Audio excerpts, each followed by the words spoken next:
Okay, सो hi guys, मेरा नाम सौरभ है। I like to make content on cloud DevOps, Kubernetes in general.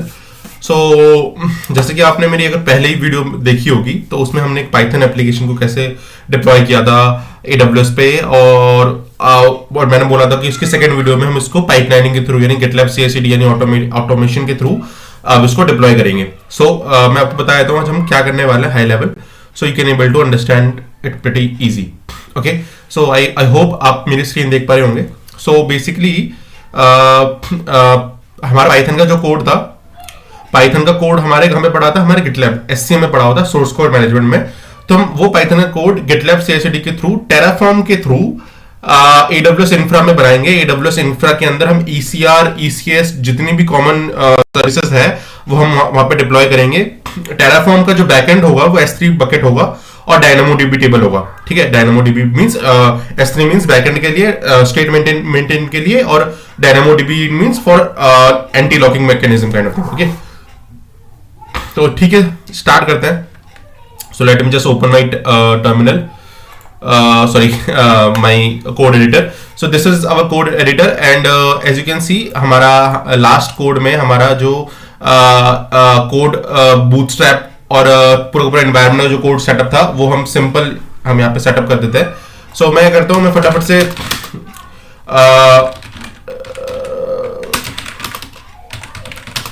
मैं अपने बूटस्ट्रैप के फोल्डर में आया हूँ। बूटस्ट्रैप फोल्डर के अंदर वो कोड लिखा हुआ है जिसके थ्रू हमारे AWS के अंदर S3 बकेट, DynamoDB टेबल और जो भी रिलेवेंट टेराफॉर्म की ऑटोमेशन को चलने के लिए रिक्वायर्ड हो सारी चीजें बूट हो जाएगी। उसके लिए हम फटाफट से एक्सपोर्ट कर लेते हैं इन द सेंस मतलब एक्सेस की और सीक्रेट की को एक्सपोज कर लेते हैं। So let me just copy that command and paste it in this thing. Okay, after putting your access key and secret key, you can able to do that by using Terraform init. Terraform init means initialize or Terraform plan. It will tell you that what the resources it will going to create on your AWS cloud. Okay, so let me just wait a little bit. So you can see it will create a S3 bucket. It will create a DynamoDB table. It will create it will create 5 resources. So Terraform apply -- auto approve. Okay ji, so you can see Terraform की जो भी dependency है वो properly work हो रही है। थोड़ा सा वेट करते हैं। Terraform से हमारा जो बूटस्ट्रैप इंफ्रा था वो रेडी हो चुका है। ये वन टाइम डिप्लॉयमेंट होगी, उसके बाद हमें कभी इसकी रिक्वायर्ड नहीं होगी। ठीक है, सो Terraform TF स्टेट हम गेट इग्नोर में डाल देते हैं क्योंकि हमें नहीं चाहिए Terraform TF स्टेट। और बस ठीक है, हम आते हैं अपने मेन एनवायरनमेंट वाले कोड में। बैकएंड और TF के अंदर ये वाला YouTube flask Terraform TF state मैं थोड़ा जूम कर लेता हूँ आपको दिखाने के लिए। Terraform TF स्टेट ये पर्टिकुलर S3 बकेट बना होगा, तो हम चेक कर लेते हैं ये S3 बकेट हमारे AWS पे बना है कि नहीं। So let me just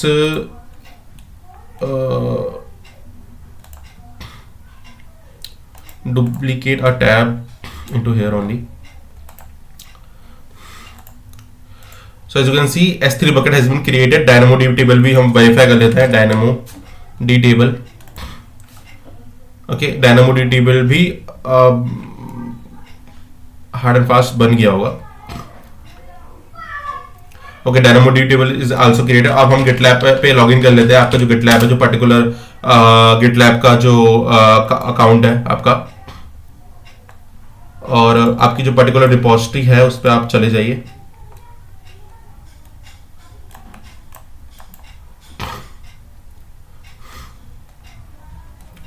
okay, और हमारी अगर आपने मेरी लास्ट वीडियो देखी होगी तो हम सारी चीजें मास्टर ब्रांच पे कर रहे थे rather than हमारी जो मेन ब्रांच थी। ओके, सो हम मॉड्यूल्स बैकएंड और TF पे जाते हैं। हम थोड़ा सा वेरीफाई कर लेते हैं हमारा अपना पूरा का पूरा कोड। ECR और Terraform TF वार्स हम VPC ID और सबनेट ID को चेंज कर लेते हैं। तो हम जाते हैं अपने मेन AWS के कंसोल पे, और VPC ID और सबनेट ID हमें इसलिए चेंज करनी पड़ेगी क्योंकि जो ECR और ECS जो हमारा जो कंटेनर सर्विस है वो हमारे एक पर्टिकुलर रीजन में पर्टिकुलर नेटवर्क रिसोर्सेज की रिक्वायर्ड है उसको बनाने के लिए। तो उसको हम पेस्ट कर लेते हैं, आपके केस में अलग होगा। सो रिसोर्स मैप पे जाके मैं इसकी subnet IP copy, subnet ID copy कर लेता हूँ।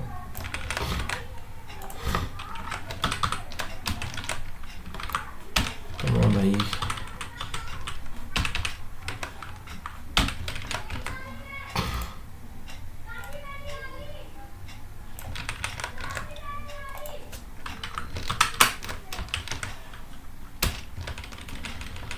ओके, सो हम जाते हैं ईसीआर के अंदर। ईसीआर के अंदर वो कॉमन सी जो ईसीआर को ईसीआर रिपोजिटरी बनने का कोड है, main.tf में जाते हैं। main.tf में हम देख लेते हैं कि कोई भी एडिशनल कोड है कि नहीं।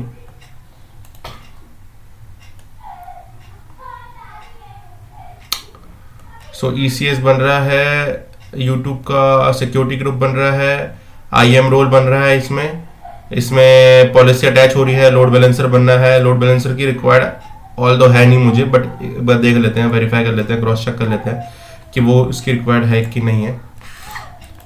ओके देन, सो ये हमारा कोड हमने वेरीफाई कर लिया है और हम GitLab ci.yml में आते हैं। इसके अंदर मैंने 3 स्टेजेस बनाए हैं, एक तो है इंफ्रा का, दूसरा है बिल्ड इमेज का, तीसरा है अपडेट सर्विस का।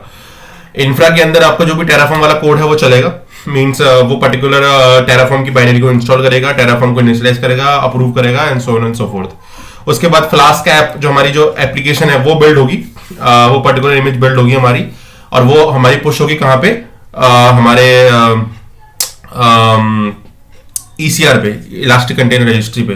ठीक, उसका अपडेट सर्विस होगी। अपडेट सर्विस का मतलब एक बार जब हमारा पूरी पाइपलाइन पूरी इमेज पुश हो जाएगी तो उसके बाद जो सर्विस बनेगी हमारी ECS के अंदर वो फोर्सली रीडिप्लॉयड हो या दोबारा से रिफ्रेश हो, काइंड ऑफ थिंग। ओके, सो मैं इसको क्या करता हूं, मैं अपडेट एंड पुश कर देता हूं, एट द पाइपलाइन कॉन्फ़िगरेशन। सो देखते हैं हम, अगर ये पूरी कमिट एंड पुश होती है तो वहां पे कोई भी हमारी इसके अंदर कोई भी पाइपलाइन बिल्ड होती है कि नहीं। तो बिल्ड पे चलते हैं, पाइपलाइन पे चलते हैं। सो देख सकते हैं एक पाइपलाइन रनिंग के स्टेट में आ चुकी है, तो हम इसको थोड़ा सा क्रॉस वेरीफाई कर लेते हैं। टेराफॉर्म बिल्ड हमारे जो पहली जॉब है बेसिकली हमारी बिल्ड के इंफ्रास्ट्रक्चर के स्टेज का। उसको थोड़ा सा वेरीफाई करते हैं, क्रॉस चेक करते हैं, क्रॉस एग्जामिन करते हैं, if let's just check if something goes wrong और नॉट।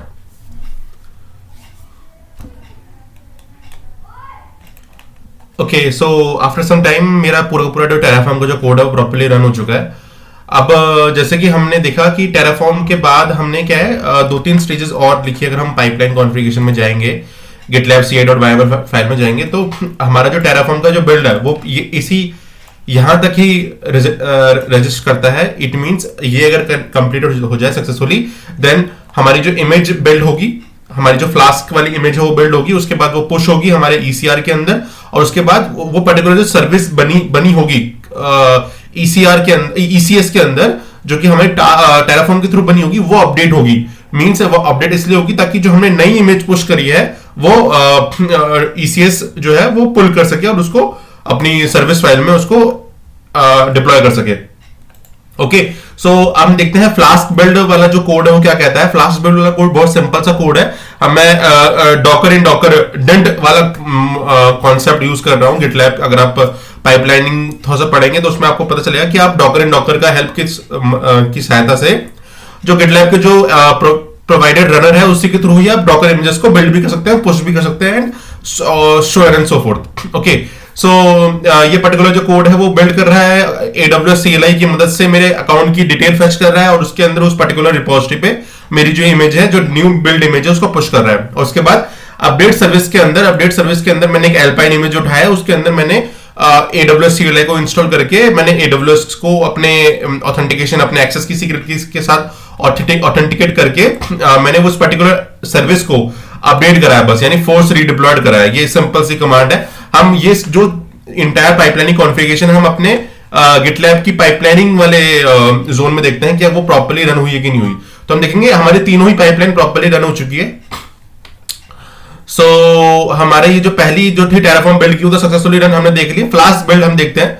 फ्लास्क बिल्ड के अंदर ये जो पर्टिकुलर जो इमेज है वो हमारी बिल्ड हुई है। अगर हम पूरा अगर देखें तो, अगर ये हमें करने दे तो, हाँ, फ्लास्क बिल्ड में हमारी ऊपर से हमारी पूरी की पूरी इमेजेस को बिल्ड हो रही है। ये जो भी इसके अंदर जो भी पर्टिकुलर रिक्वायरमेंट है वो इंस्टॉल होकर उसके बाद ये सक्सेसफुली बिल्ड होकर टैग हुई है। उसके बाद AWS CLI इंस्टॉल होकर हमारी जो पर्टिकुलर इमेज है वो पुश हुई है हमारी ECR पे, हमारे ECR रिपोजिटरी पे। ओके, सो ECR रिपोजिटरी पे चलते हैं हम।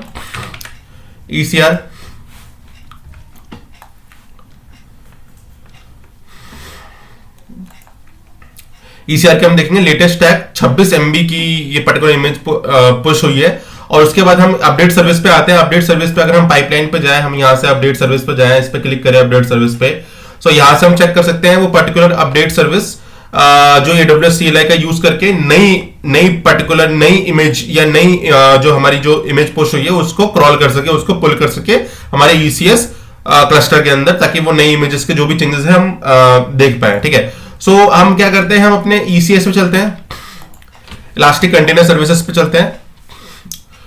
मैं YouTube के हमारा जो क्लस्टर हमने बनाया था ये चलते हैं। हमारे अंदर एक YouTube की सर्विस चल रही होगी, YouTube फ्लास्क सर्विस। उसके बाद आप देख सकते हैं एक टास्क रनिंग है। मैं इसको कॉपी करता हूं, मैं इस पे टास्क में जाता हूं। टास्क में देखेंगे अब ये कंटेनर हमारा रन हो रहा है। अगर मैं इस कंटेनर पर क्लिक करूंगा तो हमें एक IP एड्रेस मिलेगी, ये IP address, public IP address. हम इसको कॉपी करते हैं। 8000 हमारा जो पोर्ट था और फास्ट API जो हमारा पर्टिकुलर एंड पॉइंट था, हम एंटर मारेंगे तो you can able to see that हम हमारी एप्लीकेशन को एक्सेस कर पा रहे हैं। Hello world from fast API। ठीक है, अब हम क्या करते हैं, हम अपने कोड में थोड़ा सा चेंजेस करते हैं। सो जस्ट अ मिनट, हम अपने कोड में चेंज करते हैं। हमारा जो कोड था कौन सा था, हमारा कोड app.py, और हमारा जो था फास्ट API हेलो वर्ल्ड, हम देखते हैं hello world from fast API, यानी इसको हम चेंज करते हैं hello world from fast API from running नहीं, deployed from GitLab CI/CD pipeline. Okay, हम यहाँ पे इसको हमने ऐड करा, हमारे app.py में जो भी चेंजेस था उसको रिफ्लेक्ट करा, और हम यहाँ पे देते हैं ऐड द कुछ भी आप लिख सकते हैं, फंक्शनैलिटी इन app.py।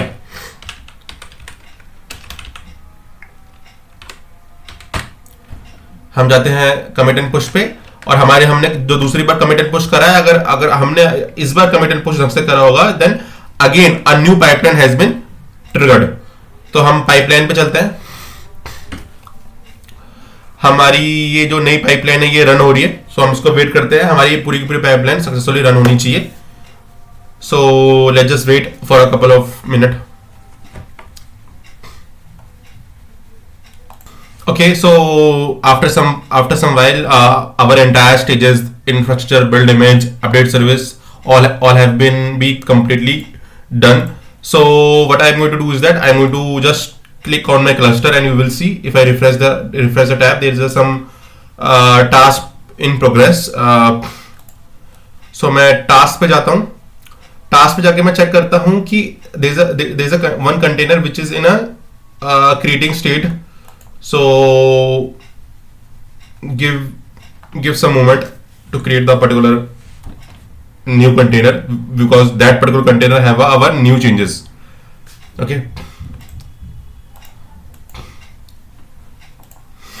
Okay, so yeah, so 0 pending है, यानी हमारा जो पर्टिकुलर कंटेनर था वो तो प्रॉपर्ली रन हो गया है। आप देख सकते हैं 11 सेकंड पहले।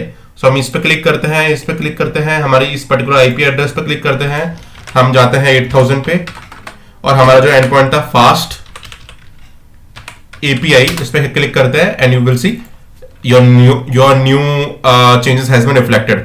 आपने यहाँ पे लिखा था deployed from GitLab CI/CD pipeline. Okay, so after some while आपका जो पहला वाला कंटेनर है जो कि वो ऑटोमेटिकली रिमूव हो जाएगा, because ECS service contain its own state mechanism. So जो भी अननेसेसरी कंटेनर होंगे वो ऑटोमेटिकली रिमूव हो जाएंगे आपके पर्टिकुलर क्लस्टर के साथ। सो आप देख सकते हैं मैंने कितने इजीली मैंने अपनी एप्लीकेशन को पहले बिल्ड करा, डिप्लॉय करा, लोकली भी डिप्लॉय करा, कंटेनराइज में डिप्लॉय करा, उसके बाद मैंने इसको ECS में भी डिप्लॉय किया AWS के थ्रू, और हम एट द एंड पार्ट 2 में हमने इसको GitLab CI/CD के थ्रू भी डिप्लॉय करके देख लिया। सो आने वाली और वीडियोस में मैंने ऐसी कूल टेक्नोलॉजीज और कूल मेथोलॉजी को वीडियो बनाऊंगा। I hope you will like it, and please बताइएगा कि आपको मेरी वीडियोस कैसे लग रही है। Okay then, bye.